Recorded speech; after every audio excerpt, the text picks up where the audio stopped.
Hanumantha Nirani MLC ಅವರು ಬೆಳಗಾವಿ ಕ್ಷೇತ್ರ ಹಾಗೂ ಇವತ್ತಿನ ಮಾಧ್ಯಮಗೋಷ್ಠಿಯಲ್ಲಿ ಉಪಸ್ಥಿತರಿರತಕ್ಕಂಥ ರಾಜ್ಯ ಉಪಾಧ್ಯಕ್ಷರು ಮಾಜಿ ಶಾಸಕರಾದ ಶ್ರೀ ಅನಿಲ್ ಬೆನ್ಕೆ ಅವರನ್ನು ಕೂಡ ಸ್ವಾಗತವನ್ನು ಮಾಡ್ತಾ, ಅಧ್ಯಕ್ಷರಾದ ಸುಭಾಷ್ ಪಾಟೀಲ್ ಮತ್ತು ಗೀತಾ ಸುತಾರ್ ಅವರನ್ನು ಕೂಡ ಸ್ವಾಗತ ಮಾಡ್ತಾ, ನಮ್ಮ ರಾಜ್ಯ ಮಾಜಿ ವಕ್ತಾರರಾದಂಥ MB ಜಿರ್ಲಿ ಅವರನ್ನು ಕೂಡ ಸ್ವಾಗತ ಮಾಡ್ತಾ, ಅದೇ ರೀತಿ ರಾಜ್ಯ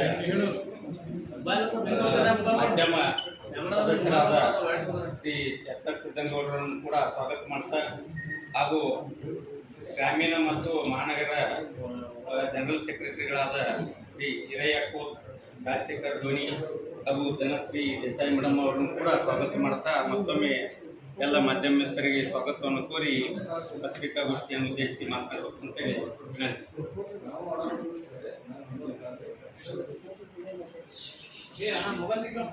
ಇವತ್ತಿನ ಪತ್ರಿಕಾಗೋಷ್ಠಿಗೆ ಆಗಮಿಸಿರ್ತಕ್ಕಂಥ ಎಲ್ಲ ಮಾಧ್ಯಮ ಸ್ನೇಹಿತರನ್ನ ಮತ್ತೊಮ್ಮೆ ಸ್ವಾಗತ ಬಯಸಿ, ಇವತ್ತಿನ ಮಾಧ್ಯಮಗೋಷ್ಠಿಯನ್ನು ಉದ್ದೇಶಿಸಿ ಮಾತನಾಡಿರ್ತಕ್ಕಂಥ ವಿಧಾನ ಪರಿಷತ್ತಿನ ಹಿರಿಯ ಶಾಸಕರಾಗಿರ್ತಕ್ಕಂಥ SP ಶಂಕರ್ ಸರ್ ಅವರೇ, ಮಾಜಿ ಶಾಸಕರು ರಾಜ್ಯ ಉಪಾಧ್ಯಕ್ಷರು ಆಗಿರ್ತಕ್ಕಂಥ ಹಿರಿಯ ನ್ಯಾಯವಾದಿಗಳಾಗಿರ್ತಕ್ಕಂಥ ಅನಿಲ್ ಬೆನ್ಕೆ ಸರ್ ಅವರೇ,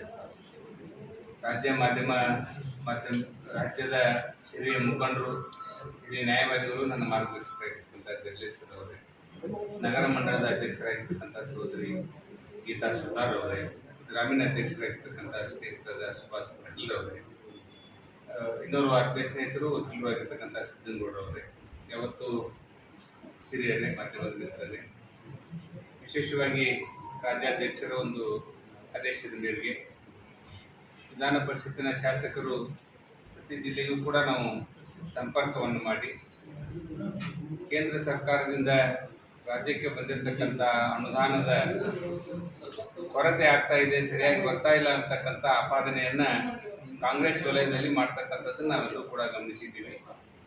ಆ ಹಿನ್ನೆಲೆಯಲ್ಲಿ ಇವತ್ತು ಬೆಳಗಾವಿ ನಗರದಲ್ಲಿ ನಾವು ಪತ್ರಿಕಾಗೋಷ್ಠಿಯನ್ನು ಉದ್ದೇಶಿಸಿ ನಮ್ಮೆಲ್ಲರ ಮುಂದೆ ಕೆಲವೊಂದು ವಿಷಯಗಳನ್ನು ಪ್ರಸ್ತಾಪಿಸಲಿಕ್ಕೆ ಬಯಸ್ತಾ ಇದ್ದೀವಿ.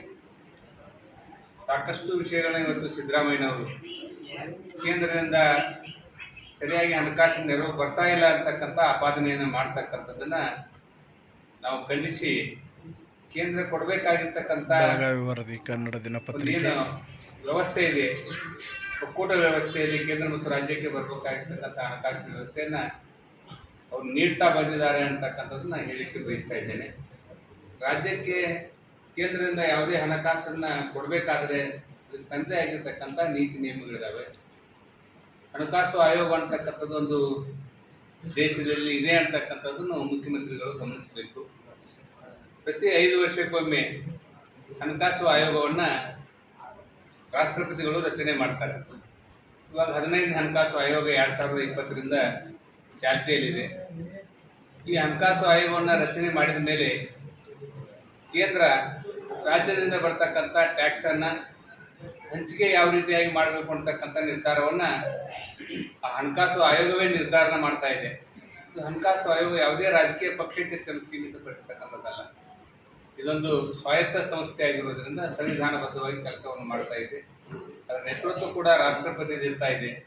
ಹಾಗಾಗಿ ಇಲ್ಲಿವರೆಗೂ ಕೂಡ ಆ ಹಣಕಾಸು ಆಯೋಗ ಸಾಕಷ್ಟು ಅಂಕಿಅಂಶಗಳನ್ನು ಕೊಟ್ಟಿದ್ದಾರೆ.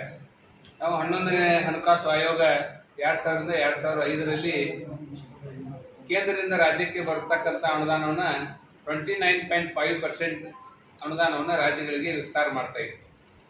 11ನೇ ಹಣಕಾಸಿನ ಆಯೋಗ 2000ರಿಂದ 2005ರವರೆಗೆ. 13ನೇ ಹಣಕಾಸಿನ ಆಯೋಗ 2010ರಿಂದ 15ರಲ್ಲಿ ಆಗಿರ್ತಕ್ಕಂಥ ಸಂದರ್ಭದಲ್ಲಿ 29.5%ದಿಂದ 32%ಗೆ ಹೆಚ್ಚು ಮಾಡಿದರು. ಇದು ಯಾವಾಗ ಸುಮಾರು 57 ವರ್ಷಗಳ ಕಾಲದಲ್ಲಿ 29.5 ಇರ್ತಕ್ಕಂಥದ್ದು 32%ಗೆ ಬಂದಿರತಕ್ಕಂಥದ್ದು. ಅದೇ 15ನೇ ಹಣಕಾಸು ಆಯೋಗ ಬಂದಾಗ ಅಥವಾ 2014ರ ಅವಧಿಯಲ್ಲಿ ನರೇಂದ್ರ ಮೋದಿ ಅವರು ಅಧಿಕಾರಕ್ಕೆ ಬಂದ ಮೇಲೆ ಕೇಂದ್ರಕ್ಕೆ ಇರತಕ್ಕಂಥ ಅನುದಾನವನ್ನು 32% 42%ಗೆ ಹೆಚ್ಚು ಮಾಡಿರ್ತಕ್ಕಂಥದ್ದು, ರಾಜ್ಯಗಳಿಗೆ ಹೆಚ್ಚು ಹಣವನ್ನು ಕೊಡ್ತಕ್ಕಂಥ ವ್ಯವಸ್ಥೆಯನ್ನು ಕಲ್ಪಿಸಿರ್ತಕ್ಕಂಥದ್ದು ಸನ್ಮಾನ್ಯ ನರೇಂದ್ರ ಮೋದಿಜಿಯವರ ಸರ್ಕಾರ. ಹಾಗಾಗಿ ಇವತ್ತು ಕೇಂದ್ರಕ್ಕೆ ಬಂದಿರತಕ್ಕಂಥ ಅನುದಾನದಲ್ಲಿ ನಾವು 42% ಭಾಗ ರಾಜ್ಯಕ್ಕೆ ವಿತರಣೆ ಮಾಡ್ತಕ್ಕಂಥ ಹಿನ್ನೆಲೆಯಲ್ಲಿ ಇವತ್ತು ಬಹಳಷ್ಟು ಅನುದಾನ ರಾಜ್ಯಗಳಿಗೆ ಬರ್ತಾ ಇದೆ. ವಿನಾಕಾರಣ ಕೇಂದ್ರದಿಂದ ಬರ್ತಾ ಇಲ್ಲ ಅಂತಕ್ಕಂಥ ಆಪಾದನೆಯನ್ನು ಕೂಡ ಇವತ್ತು ಕೇಂದ್ರ ಸರ್ಕಾರದ ಮೇಲೆ ಗೂಬೆ ಕೂರಿಸುವಂಥ ಕೆಲಸ ಆಗಬಾರ್ದು ಅನ್ನೋಂಥ ವಿಚಾರವನ್ನು ಇವತ್ತು ತಮ್ಮ ಗಮನಕ್ಕೆ ತಂದು 10% ಇವತ್ತು ರಾಜ್ಯ ಸರ್ಕಾರಗಳಿಗೆ ಕೊಡ್ತಕ್ಕಂಥ ಕೀರ್ತಿ ಕೊಡಮಾಡಿರ್ತಕ್ಕಂಥ ಯೋಜನೆಗಳು ಹಣಕಾಸು ಆಯೋಗದ ಮುಖಾಂತರ ಇವತ್ತು ಬರ್ತಕ್ಕಂಥದ್ದು ಮೋದಿ ಅವರ ಸಾಧನೆ ಅನ್ನುವಂಥ ಮಾತನ್ನು ಹೇಳಿಕೆ ಬಯಸ್ತಾ ಇದ್ದೀನಿ.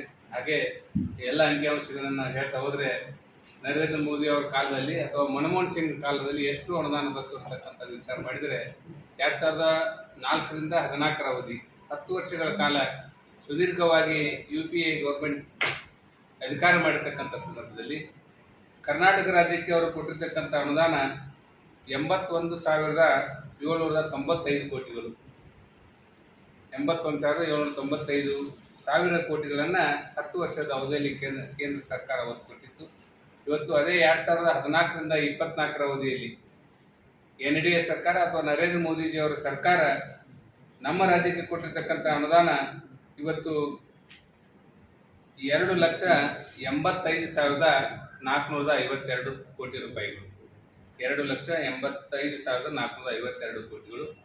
ನಾವು ಪರ್ಸೆಂಟೇಜ್ ವೈಸ್ ಎಷ್ಟು ಇನ್ಕ್ರೀಸ್ ಆಯಿತು 10 ವರ್ಷದೊಳಗೆ ನಾವು ನೋಡಿದಾಗ ಸುಮಾರು 246% ಅನುದಾನವನ್ನು ಹೆಚ್ಚಿಗೆ ಕೊಟ್ಟಿದ್ದಾರೆ.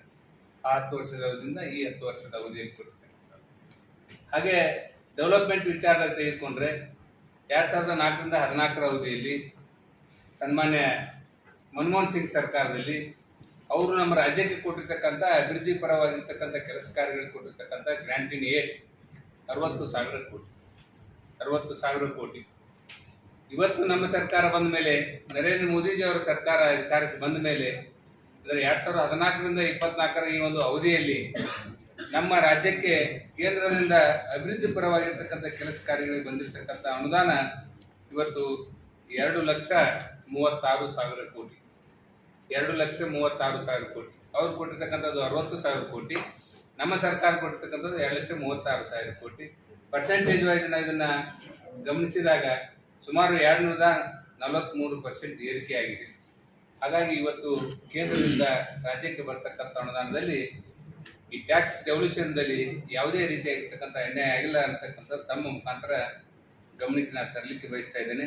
ಹಾಗೆ 2020ರಲ್ಲಿ 15 ಹಣಕಾಸು ಪ್ರಾರಂಭ ಆದ ಮೇಲೆ 3 ವರ್ಷ ಭಾರತೀಯ ಜನತಾ ಪಕ್ಷದಿಂದ ಕೂಡ ಸಾಕಷ್ಟು ಅನುದಾನವನ್ನು ಕೊಟ್ಟಿದ್ದಾರೆ. ಅದೇ ಪ್ರಮಾಣದಲ್ಲಿ ಇವತ್ತು ಕೂಡ ಕೇಂದ್ರ ಹಣಕಾಸಿನ ನೆರವನ್ನು ಒದಗಿಸ್ತಾ ಇದೆ. ಸುಳ್ಳು ಆರೋಪ ಇದು ಮುಖ್ಯಮಂತ್ರಿಗಳು ಅಂತಕ್ಕಂಥ ಮಾತನ್ನು ಹೇಳಿಕೆ ಬಯಸ್ತಾ ಇದ್ದೇನೆ. ಇನ್ನು ಅನೇಕ ವಿಚಾರಗಳನ್ನು ಹಿರಿಯರಾಗಿರ್ತಕ್ಕಂಥ ಶಂಕರು ಸರ್ ಅವರು ಮಾತನಾಡ್ತಾರೆ. ಹಾಗಾಗಿ ಅವ್ರಿಗೆ ಮಾತಾಡಲಿಕ್ಕೆ ಅವಕಾಶವನ್ನು ಕೊಡ್ತಾ ಇದ್ದೇನೆ. ಧನ್ಯವಾದಗಳು.